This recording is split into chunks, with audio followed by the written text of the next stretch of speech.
Selamat pagi, perkenalkan, nama saya Cindy Pangaribuan dengan NIM 1204 10022 dari Prodi Sains Aktuaria TPB 17. Di sini saya akan mempresentasikan mengenai program tugas besar pengantar komputer dan software atau PKS 2. Saya akan mempresentasikan dua program saya. Yang pertama di bidang matematika dan yang kedua di bidang fisika. Dan masing-masing program saya akan menampilkan flowchart-nya. Berikut flowchart dan program C++ saya yang pertama yaitu matematika. Saya akan menampilkan atau mempresentasikan flowchart saya mengenai program pertama saya di bidang matematika yaitu luas bangun datar. Berikut saya akan share screen flowchart saya. Nah, di sini saya sudah menampilkan flowchart saya. Saya akan langsung memulainya saja. Pertama di sini ada main, itu untuk memulai. Lalu di sini saya mendeklarasikan beberapa variabel yang saya butuhkan. Ada real sum, real array, luas, alas, tinggi, integer pilih, integer isi, panjang, lebar, integer n, boolean lanjut, and assignment sama dengan true, dan string jawaban. Nah, di sini tuh ada beberapa tipe data yang berbeda-beda. Jadi real itu khusus untuk yang bisa berupa desimal ataupun pecahan. Nah, kalau integer itu khusus bilangan bulat. Sedangkan assignment itu kita dapat masukkan angka pada variabel yang telah kita deklarasikan. Terus boolean lanjut ini nanti dipakai dalam perulangan, dan string jawaban ini itu dapat berupa karakter. Nah, nanti ketika kita mengerun, nah di sini akan muncul output yang pertama, yaitu selamat datang dalam program menghitung luas bangun datar disusun oleh saya. Nah, di sini ada while. While itu untuk perulangan. While itu akan terus berulang selama kondisi di dalam sini, kondisi variabel lanjut ini bernilai true. Nah, ketika sudah bernilai true, dia itu akan mengulangi bagian sini. Nah, di sini terdapat sum sama dengan 0 itu artinya perhitungan dimulai dari 0. Itu yang nantinya tidak akan mengganggu perhitungan kita nanti. Nah, di sini ada output yang kedua, yaitu daftar bangun datar. Di sini saya menampilkan 3 bangun datar yang akan saya berikan untuk perhitungan. Nah, di sini ada input pilih. Pilih itu tadi integer, berarti kita akan menginputkan angka 1, 2, atau 3. Nah, ketika kita menginputkan 1, berarti bagian sini, percabangan sini yang akan dieksekusi. Nah, ketika kita milih 1, berarti mau berapa sih jumlah, akan muncul output mau berapa jumlah perseginya. Itu artinya itu mau berapa kali perulangan atau mau berapa kali persegi yang kita hitung. Nah, di sini input n itu integer bilangan bulat ya. Nah, n itu yang nanti mempengaruhi mau berapa kali kita berulang. Nah, di sini ada perulangan while. Di sini ada i sama dengan 0 to n-1. Itu artinya dimulai dari 0 sampai n-1. Nah, dia akan terus berulang selama kondisi di dalam sini, kondisi yang sini sudah terpenuhi, masih memenuhi. Jika sudah selesai terpenuhi, maka dia akan selesai. Nah, saat kondisinya terpenuhi, dia akan mengeksekusi bagian sini. Nanti setelah kita menginputkan n, nanti akan muncul output luas persegi sama dengan sisi kali sisi. Ini hanya gambaran luasnya saja. Lalu kita diminta untuk masukkan sisi yang pertama.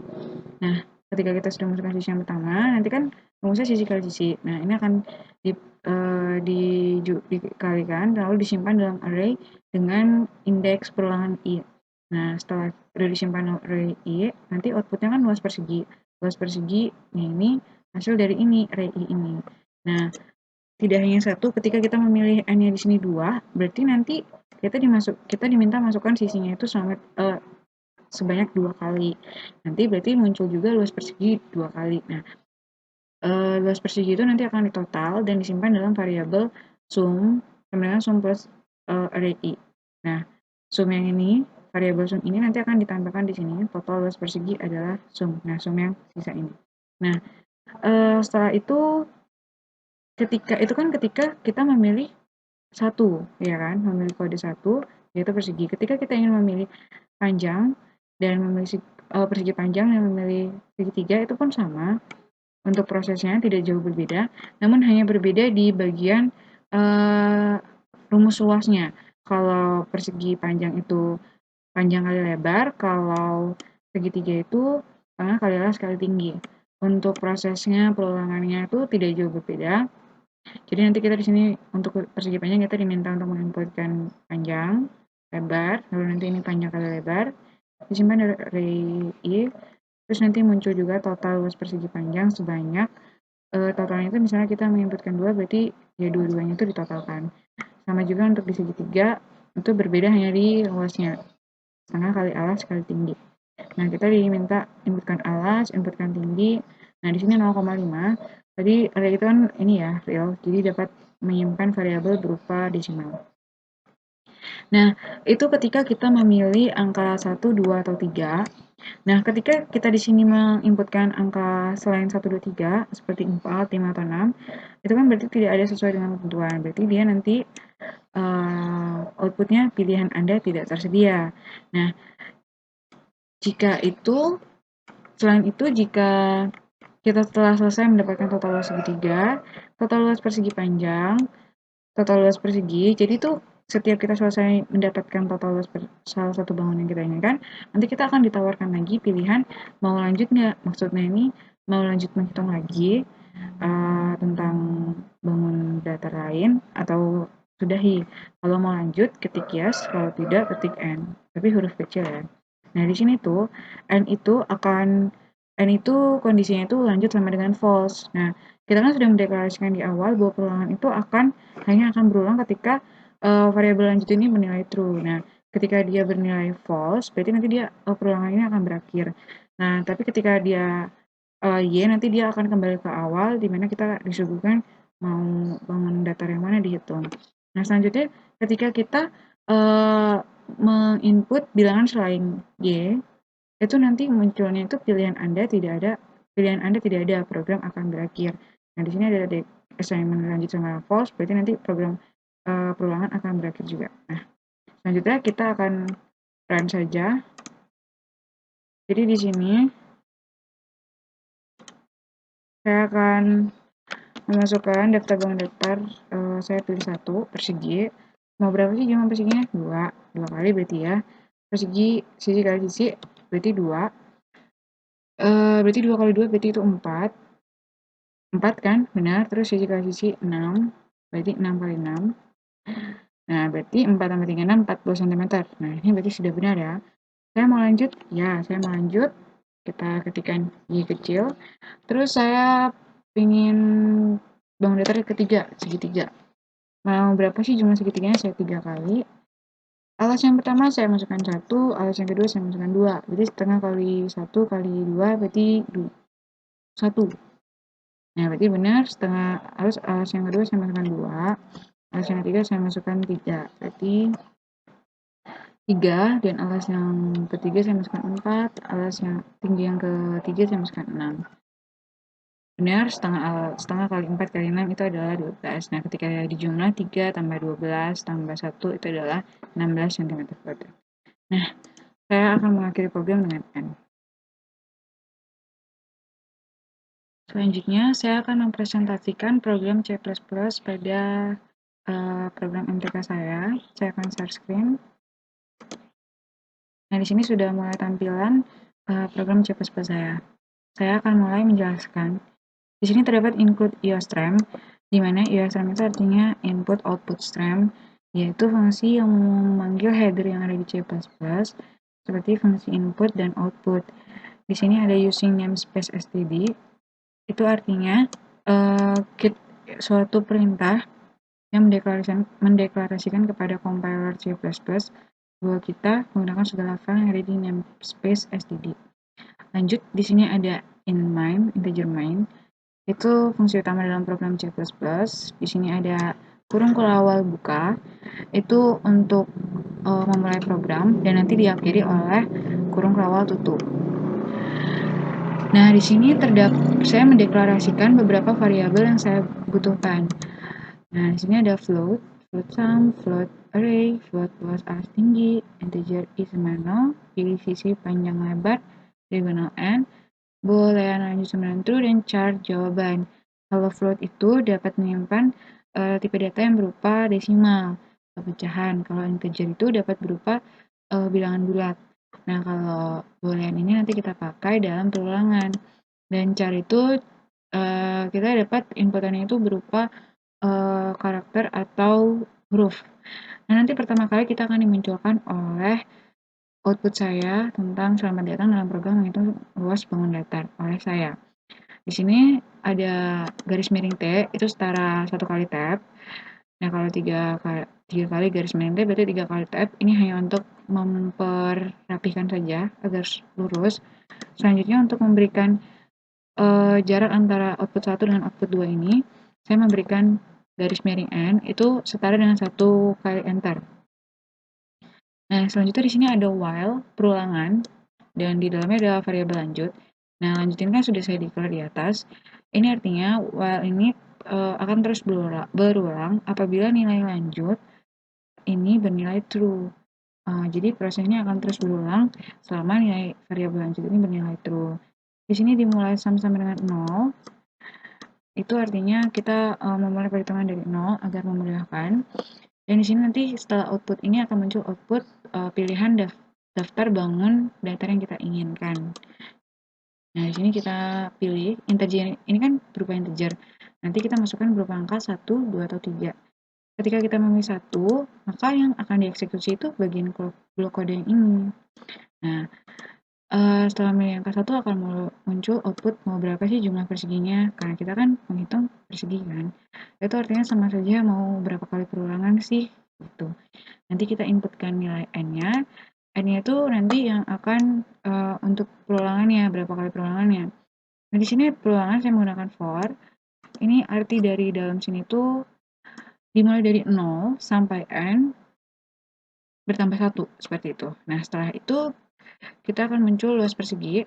Itu tuh rumus umumnya, sisi kali sisi. Kita diminta untuk memasukkan nilai sisi. Lalu array-nya itu di sini, sisi kali sisi. Itu rumus sesuai di sini akan disimpan dalam array i. Nah, nanti setelah sudah disimpan dan dihitung, itu nanti kita munculkan lagi, cetak lagi di sini, chart array i cm kuadrat. Artinya misalnya ketika sudah dikali 2 kali 2, 4 cm. Nah, nanti ditampilkan lagi di sini, 4 cm kuadrat. Nah, kan tadi kan di sini ada perulangan. Jika kita melakukan perulangan 2 kali, berarti nanti kita diminta untuk memasukkan sisi sebanyak 2 kali, sisi yang kedua. Nanti juga kita akan menghasilkan luas persegi 2 kali. Nah, luas persegi itu nanti kita total dan disimpan dalam variabel sum ini. Nah, selanjutnya agar tahu kita totalnya itu kita cetak di sini. Total luas persegi adalah, nah kita cetak di sini. Nah, itu jika kita memasukkan angka 1 pada variabel pilih di sini. Nah, ketika kita memasukkan angka 2, kita ingin menghitung bangun datar persegi panjang, sama prosesnya tidak beda jauh, maka bagian blok kode sini yang akan dieksekusi. Nah, sama nanti kita diminta masukkan berapa persegi panjangnya, perulangannya sama, bedanya itu hanya di panjang dan lebar.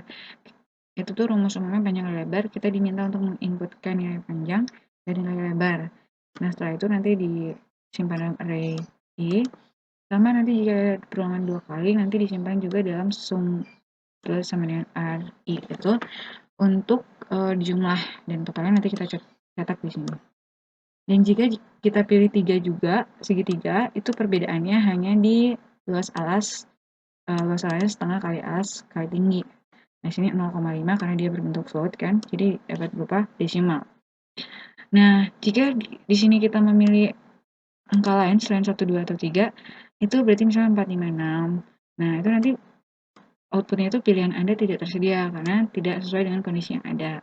Nah, selain itu juga ketika setelah kita mendapatkan total luas persegi panjang, total luas persegi, dan total luas segitiga, nanti akan muncul pilihan mau lanjut atau enggak nih. Kenapa?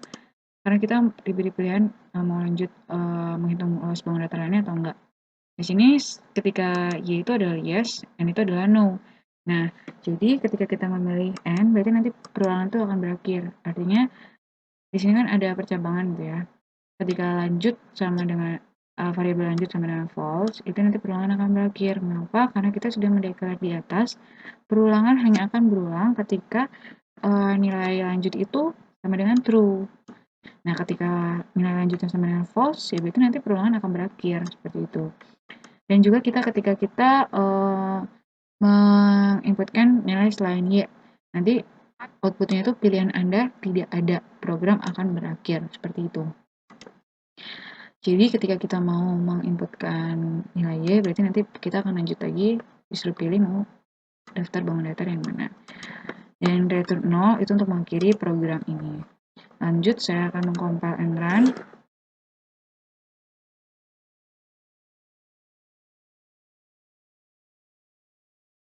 Nah, di sini saya memasukkan pilihan saya itu 1, persegi panjang, persegi, lalu mau berapa jumlah perseginya saya masukkan 2, berarti 2 kali perulangan. Sisi yang pertama saya masukkan 2, berarti 2 kali 2, 4 cm. Sisi yang kedua saya masukkan 4, berarti 4 kali 4, 16 cm ya. Benar, 4 tambah 16 itu adalah 20. Selanjutnya saya melanjut atau tidak? Ya, saya melanjut. Nah, saya memasukkan bangun datar yang ketiga deh, segitiga. Mau berapa jumlah segitiganya? Saya masukkan 3. Alas yang pertama saya masukkan 1, tingginya 2, setengah kali 1 kali 2, 1, berarti betul. Alas yang kedua saya masukkan 2, dan tingginya saya masukkan 3, berarti 3 cm betul. Dan alas yang ketiga saya masukkan 4, dan tingginya 6, berarti setengah kali 4 kali 6, 12, itu betul. Ketika kita menjumlahkan 1 tambah 3 tambah 1 tambah 3 tambah 12, itu berarti 16, berarti betul ya. Dan ketika saya ingin mengakhiri program, saya ketikkan N, program berakhir. Selanjutnya, saya akan mempresentasikan program kedua saya di dalam bidang fisika. Nah, saya akan memulai mempresentasikan flowchart-nya terlebih dahulu. Nah, di sini saya sudah menunjukkan dan menampilkan flowchart saya yang pertama di dalam fisika, yaitu menghitung nilai impuls. Di sini sama, main itu untuk memulai, lalu saya akan mendeklarasikan variabel yang saya butuhkan. Ada integer pilihan, fill array, array data 3, boolean lanjut, assignment lanjut sama dengan true, dan string jawaban. Integer itu gunanya sama untuk bilangan bulat, yaitu untuk bilangan yang bisa berupa desimal. String itu dapat berupa karakter atau huruf. Nah, nanti pertama kali akan muncul output ini pertama, selamat datang dalam program menghitung nilai impuls disusun oleh saya. Dan sama seperti flowchart di pertama, ini terdapat perulangan while, bentuknya segi 6 ini ya. Nah, di sini di dalamnya terdapat variabel lanjut, itu artinya perulangan ini akan terus berulang selama nilai lanjut ini bernilai true, seperti yang sudah dideklar di atas, boolean lanjut, assignment lanjut sama dengan true. Nah, ketika bernilai true, maka bagian sini akan dieksekusi. Nah, output yang kedua setelah output yang pertama tadi adalah pilihan variabel yang akan dihitung. Kita kan akan menghitung nilai impuls. Nah, nilai impuls itu kan rumusnya impuls sama dengan gaya dikali waktu, atau I sama dengan F kali T. Nah, saya memberikan pilihan kita bisa menghitung nilai I, nilai F, atau nilai T-nya. Nah, di sini kita pilihkan input pilihan. Pilihannya itu kita berupa bilangan bulat ya, karena saya sudah mendeklarasinya integer, bilangan bulat. Bilangan bulatnya itu 1, 2, atau 3. Nah, ketika kita memilih angka 1, di sini ada percobaan. Saya yang akan tereksekusi itu bagian sini. Nah, muncul output lah, kita menghitung impuls, benar kan? Awalnya kita ingin menghitung impuls, pilih 1. Nah, dalam menghitung impuls, kita kan membutuhkan nilai gaya dan nilai waktu. Nah, masukkan nilai gaya. Gayanya nanti disimpan dalam array data 0. Masukkan nilai waktu. Nah, nanti disimpan dalam array data 1. Nah, rumus impuls itu tadi apa? Gaya dikali waktu. Nah, array data 2 itu untuk menyimpan data ini, si impuls. Rumusnya kan array data 0 dikali array data 1, artinya nilai gaya dikali nilai waktu. Nah, nanti outputnya itu nilai impulsnya kita masukkan ini, yang sudah diproses tadi ke sini. Sama untuk proses pilihan kedua dan ketiga ketika kita ingin menghitung nilai gaya dan nilai waktu. Namun bedanya itu ketika kita ingin menghitung nilai gaya, berarti kan impulsnya sama dengan F kali T, atau gaya kali waktu. Berarti kalau menghitung nilai gaya, berarti impuls dibagi waktu. Berarti kita butuh nilai impuls dan nilai waktu. Nah, nanti rumusnya array data 2 dibagi array data 1 atau impuls dibagi waktu. Nah, ketika pilihan ketiga yaitu waktu, kita ingin menghitung waktu, maka yang dibutuhkan itu adalah nilai impuls dan nilai gayanya. Berarti rumusnya itu array data 2 dibagi array data 0, impuls dibagi gaya, seperti itu. Nah, ketika kita memasukkan input yang di sini itu bukan angka 1 atau 2 atau 3, misalnya angka 4, itu angka lain kan ya. Nah, itu kan tidak ada dalam percabangan. Nah, nanti dia akan bernilai false dan outputnya itu pilihan Anda salah.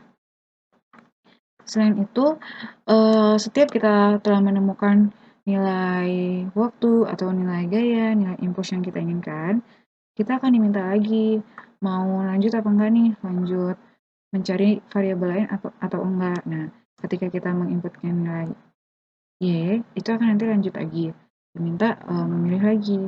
Ketika kita menginputkan nilai N, itu nanti akan berakhir pulangannya. Kenapa? Karena dia bernilai terus saat variabel lanjut sama dengan false. Nah, tadi kan kita mendeklarasikan lanjut sama dengan true agar dapat berulang. Ketika lanjut sama dengan false, berarti nanti perulangan akan berakhir. Nah, selain huruf N atau Y pun, misalnya huruf N atau K atau L, itu nanti dia bernilai ini juga, lanjut sama dengan false, di mana dia akan berakhir perulangannya. Langsung saja kita run. Nah, di sini muncul selamat datang dalam program menghitung nilai impuls disusun oleh saya. Saya akan menghitung nilai impuls deh yang pertama. 1 berarti ya. Kita menghitung nilai impuls, silahkan masukkan nilai gaya. Saya masukkan 20. Ketika saya masukkan nilai waktunya, saya masukkan 6. Berarti impulsnya 20 kali 6 ya, 120. Betul. Nah, saya mau lanjut atau enggak nih? Saya mau lanjut nih. Y. Ketika itu, saya memilih nilai yang ketiga deh, waktu. Atau yang kedua, boleh. Gaya. Nah, saya diminta menginputkan nilai impuls 12, saya masukkan. Dan waktunya saya masukkan 8. Nah, berarti nanti nilai waktu ini, nilai gayanya tuh impuls dibagi waktu, 12 dibagi 8, itu adalah 1,5. Jadi betul ya. Dan saya akan mengakhirinya dengan N. Selesai, dia tidak akan berlanjut lagi. Selanjutnya, saya akan mempresentasikan program C++ saya. Yang kedua, nah di sini sudah terlihat tampilannya. Untuk include IOSTREM, saya rasa sudah dijelaskan pada MTK CPP saya yang tadi video saya, dan using namespace STD juga saya rasa sama. Lanjut saja saya ke pendeklarasian variabel yang saya butuhkan. Di sini ada integer pilihan, float array data, boolean lanjut, sama dengan true, char jawaban. Nah, integer itu saya di sini untuk berupa bilangan bulat dan floatnya itu berupa dapat bilangan desimal. Nah, untuk charnya itu dapat berupa karakter seperti huruf, dan boolean itu nanti dipakai dalam perulangan. Nah, nanti di sini sama, di sini ada opening terkait biodata saya dan tentang menghitung nilai impuls. Di sini ada garis miring T untuk tab, garis miring N untuk enter. Untuk selanjutnya ada while perulangan. Di sini ada variabel lanjut. Nah, variabel lanjut ini artinya itu perulangan ini tuh akan terus berulang selama nilai lanjut itu sama dengan true. Nah, ketika nilai lanjut sama dengan false, itu nanti perulangan akan berakhir. Nah, di sini nanti akan kita dimunculkan pilihan kita. Mau yang mana sih? Saya mau pilih yang satu, misalnya impuls. Saya sudah menjelaskan kan rumus impuls tadi apa? Gaya kali waktu. Nah, ketika kita memilih, ketika kita menginputkan nilai satu pada pilihan ini, nanti percabangan yang ini yang akan dieksekusi. Nah, di sini kita akan diminta menghitung impuls, masukkan gaya, nilai gaya. Nanti inputan nilai gaya itu akan disimpan dalam array data 0. Nah, ketika kita menginputkan nilai waktu, itu disimpan dalam array data 1. Nah, array data 2 itu khusus untuk impuls. Nah, jadi rumus impuls itu kan gaya dikali waktu. Berarti array data 0 dikali array data 1 atau gaya dikali waktu. Nah, nilai impulsnya nanti dicetak lagi di sini. Setelah kita menyimpan nilai impuls di sini.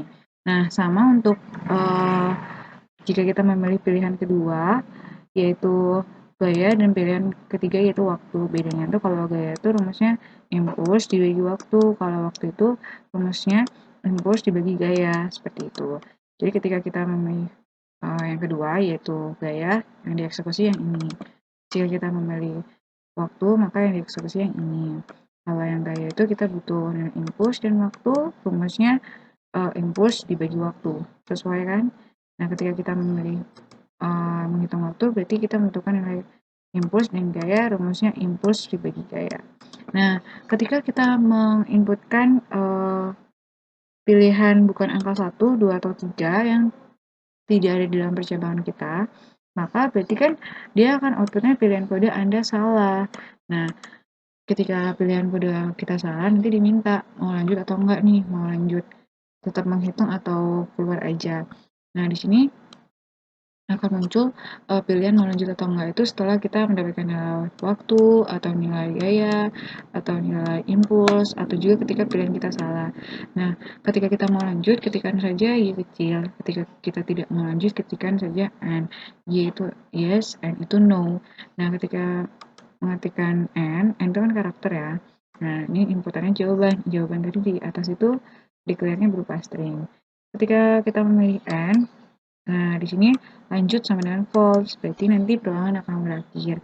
Karena kita hanya lanjut sama dengan true, yang perulangan akan tetap berulang di kondisi while. Sama juga ketika kita memilih huruf lain selain N atau Y, nanti dia juga akan false. Ketika kita memilih Y, berarti lanjut sama dengan true, akan terus berulang apa yang telah menjadi kondisi di atas. Nah, untuk ini return 0 berarti ya mengakhiri program. Sekarang kita compile and run saja. Nah, di sini mulai muncul, maaf agak lama. Pilihan Anda kita pilih 1, berarti kita akan menghitung nilai impuls ya. Nah, kita akan menghitung nilai impuls, masukkan gayanya saya masukkan 20, masukkan waktunya saya masukkan 3 saja. Berarti nanti nilai impuls itu F kali T, berarti 20 kali 3 itu hasilnya 60. Tuh. Dikasih pilihan mau lanjut atau tidak. Ya, saya mau lanjut. Nah, pilihan variabel yang saya hitung itu saya pilih yang kedua. Yang ketiga juga nggak apa-apa, yaitu waktu. Terus masukkan impulsnya. Kita membutuhkan impuls 12. Masukkan gayanya, saya masukkan 4. Berarti nilai waktu itu rumusnya impuls dibagi gaya. Nah, 12 bagi 4 itu hasilnya berapa sih? 3. Betul kan? Nah, ketika kita diberikan lagi mau lanjut atau tidak, saya no saja. Program berakhir. Sekian presentasi program tugas besar PKS 2 saya. Saya mohon maaf apabila ada kesalahan baik kata, perbuatan, maupun sikap. Saya sampaikan terima kasih dan selamat pagi.